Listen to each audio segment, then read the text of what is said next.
अस्सलाम वालेकुम दोस्तों, एनएमडी अकेडमी का सोर्स में आपको खुशामदीद कहती हूँ। अगर आपको इस वीडियो की कोई भी चीज़ समझ आए तो प्लीज़ इस वीडियो को लाइक करें, अपने फ्रेंड्स फेलोज और उन स्टूडेंट्स के साथ इसको शेयर करें जो आप कोचिंग को अफोर्ड नहीं कर सकते।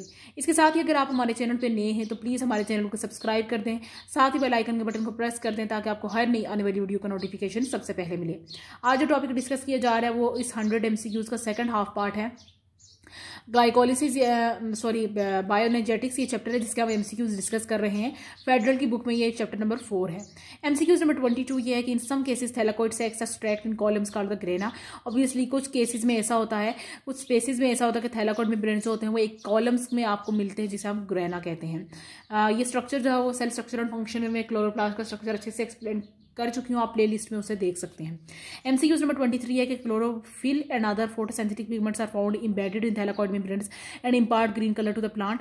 ऑब्वियसली कहा जा रहा है कि क्लोरोफिल और फोटोसिंथेटिक पिगमेंट्स होती हैं वो थैलाकोइड मेम्ब्रेन्स के अंदर दसी हुई होती हैं, एम्बेडेड का मतलब होता है, और वो ग्रीन कलर प्रोवाइड करती हैं to your plants. MCQs number 24 is that electron acceptors of ETC are part of membranes suspended in the stroma.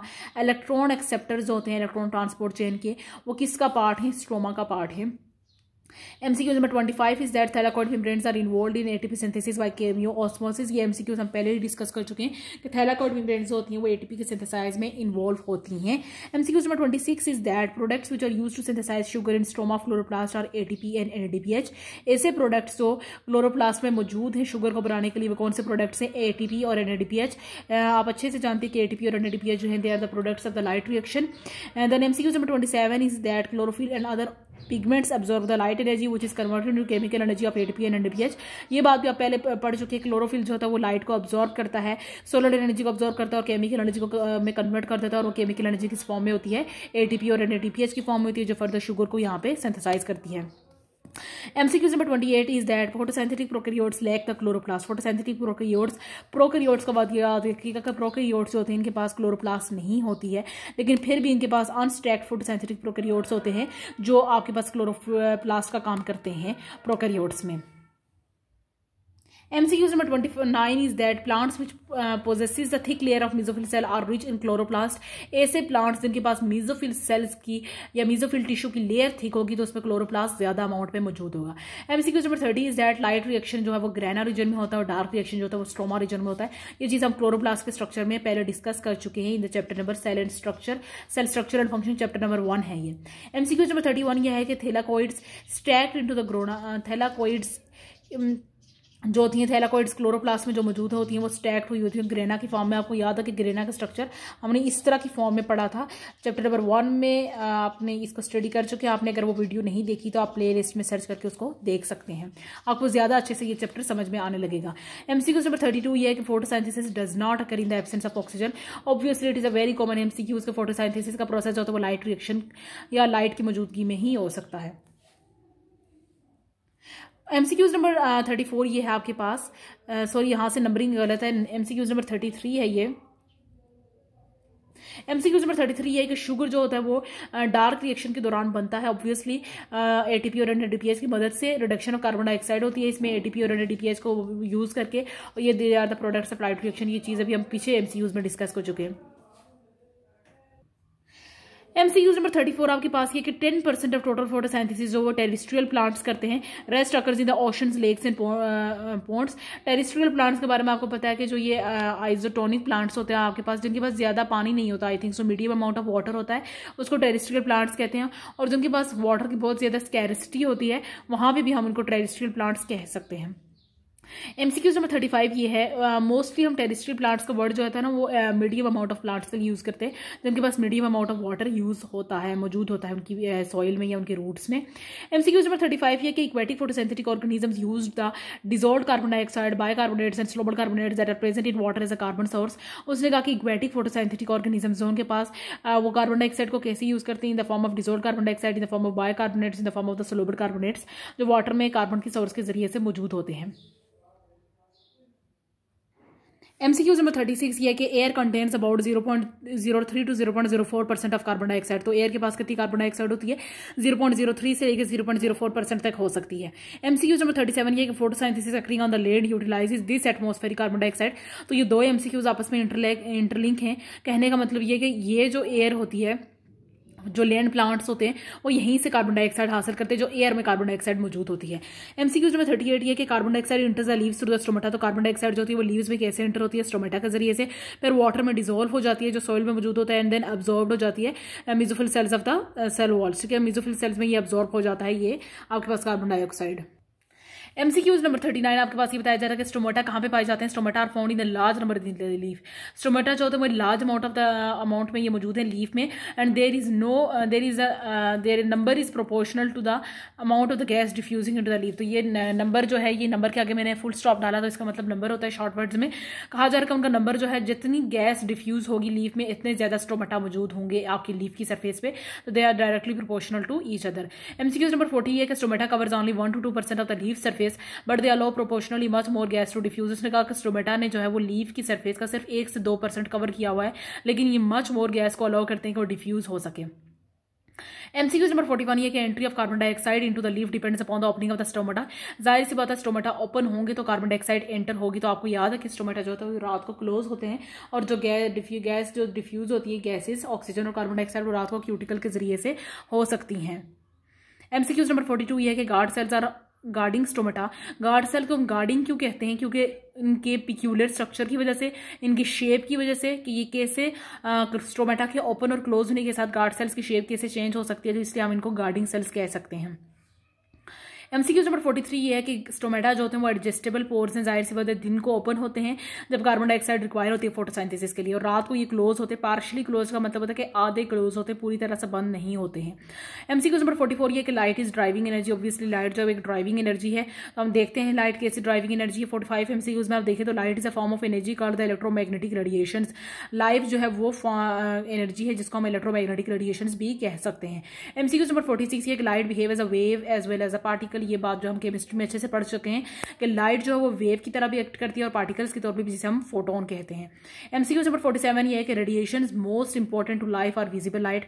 Obviously आप विजिबल लाइट को ही देख सकते हैं और यही आपकी लाइफ के लिए ज्यादा इंपॉर्टेंट है, और उसकी रेंज क्या है 380 to 750 नैनोमीटर। हम इसे पहले भी डिस्कस कर चुके हैं।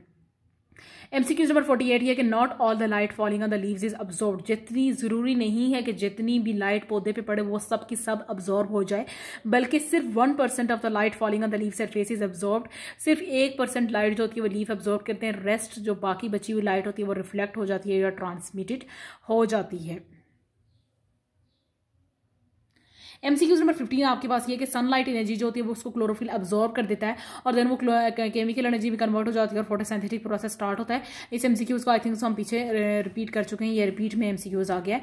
एमसीक्यूज नंबर 51 ये है कि एब्जॉर्प्शन स्पेक्ट्रम जो होता है क्लोरोफिल का वो इंडिकेट करता है कि एब्जॉर्प्शन मैक्सिमम है ब्लू और red parts of the spectrum में, और दो एब्जॉर्प्शन पीक्स क्या है इनकी 430 नैनोमीटर एंड 670 नैनोमीटर रिस्पेक्टिवली। का मतलब है कि 430 नैनोमीटर जो है ब्लू के लिए एंड 670 नैनोमीटर जो है red parts of the spectrum के लिए है। तो एब्जॉर्प्शन जो है वो ब्लू और रेड पार्ट्स में मैक्सिमम होती है। एमसीक्यूज नंबर 52 ये कि absorption peaks of carotenoids are different from those of the chlorophyll. Obviously absorption peaks different है क्योंकि कैरोटेनॉइड्स और क्लोरोफिल के स्ट्रक्चर में डिफरेंस है।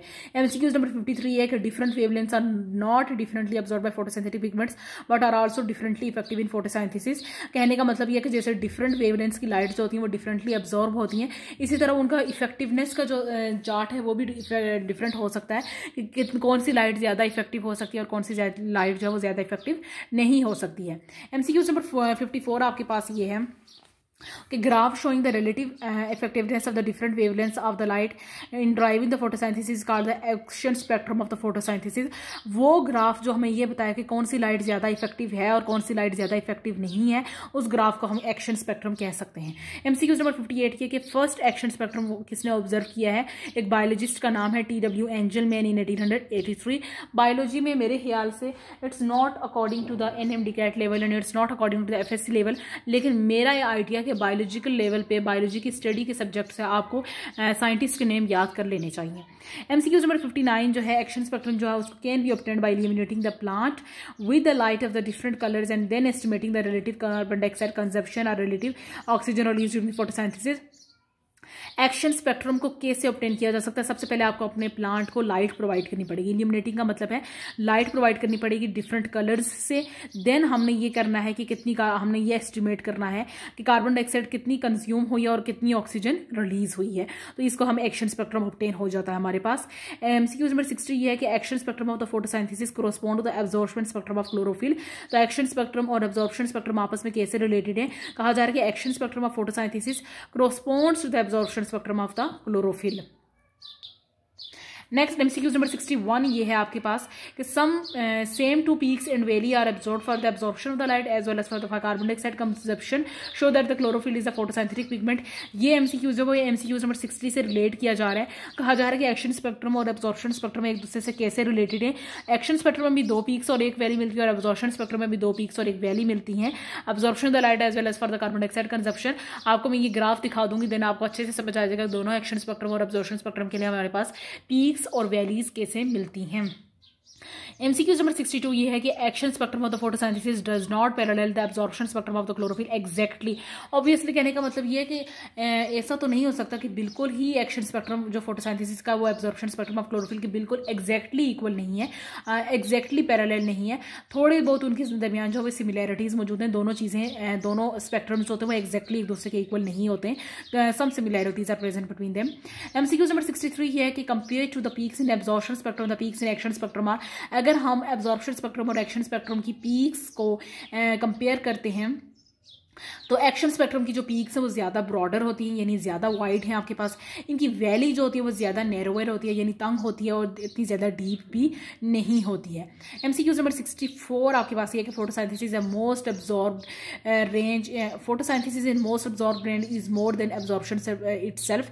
फोटोसिंथेसिस की जो एब्जॉर्ब्ड रेंज होती है वो कहीं ज़्यादा होती है जितनी वो एब्जॉर्ब कर सके। एमसीक्यूज नंबर 65 में कहा जा रहा है कि फोटोसिंथेसिस इन 500 to 600 नैनोमीटर जो है ये ग्रीन लाइट है is more than the absorption of the green light bye chlorophyll. जो फोटोसाइंथेसिस में लाइट एब्जॉर्ब हो रही है 500 to 600 नैनोमीटर, ये कहीं ज़्यादा है as compare to absorption of green light by photo chlorophyll.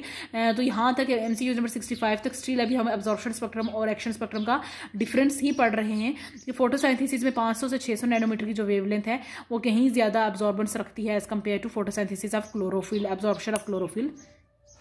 MCQ number 66 में बताया जा रहा है कि difference occurs because accessory pigments जो होती हैं chlorophyll which convert the light energy into the chemical energy. उसने कहा कि ये डिफरेंस इस वजह से अकर हुआ है कि जो हमारे पास एब्जॉर्प्शन स्पेक्ट्रम है क्लोरोफिल का वो लाइट एनर्जी को केमिकल एनर्जी में कन्वर्ट करने के लिए यूज हो सकता है। एमसीक्यू नंबर 67 में आपके पास ये बताया जा रहा है। एमसीक्यूज नंबर 67 में कहा जा रहा है कि when equal intensities of the light are given there is more photosynthesis in red than in blue part of the spectrum. अगर हम दो प्लांट्स को मैं कंपेयर करती हूँ, एक प्लांट को ब्लू लाइट प्रोवाइड करती हूँ, एक प्लांट को रेड लाइट प्रोवाइड करती हूँ और दोनों इक्वल इंटेंसिटीज की हूँ तो ज़्यादा एब्जॉर्प्शन किस में होगी, ज़्यादा फोटोसिंथेसिस किस में होगी, तो रेड पार्ट ऑफ में ज़्यादा आपके पास एब्जॉर्प्शन और फोटोसिंथेसिस अकर होती है। एमसीक्यूज नंबर 68 ये है आपके पास कि oxygen release during the photosynthesis comes from the water. Oxygen जो है वो इंपॉर्टेंट सोर्स है। ऑक्सीजन जो रिलीज होती है फोटोसिंथेसिस के दौरान तो वो कहाँ से आई है, वाटर से आई है। और वो वाटर कहाँ से प्रोवाइड किया जाता है, actually it is provided from the soil. ये ऑक्सीजन जो है वो इंपॉर्टेंट सोर्स है एटमॉस्फेरिक ऑक्सीजन की और which most organisms need for the aerobic respiration. Obviously aerobic respiration के लिए आपको ऑक्सीजन की ज़रूरत है और एनर्जी को भी ऑब्टेन करने के लिए आपको ऑक्सीजन की ज़रूरत होती है। तो ये जो है ऑक्सीजन है ये इसको हम एटमॉस्फेरिक ऑक्सीजन कह सकते हैं। इसके साथ ही मैं अपनी वीडियो से इजाज़त लेना चाहूँगी। उम्मीद है आपको ये टॉपिक अच्छे से समझ आ गया है। फिर भी अगर आपको कोई चीज़ समझ नहीं आती तो आप उसे कमेंट सेक्शन में पूछ सकते हैं। ओके जी, इजाज़त दीजिएगा। अल्लाह हाफिज़।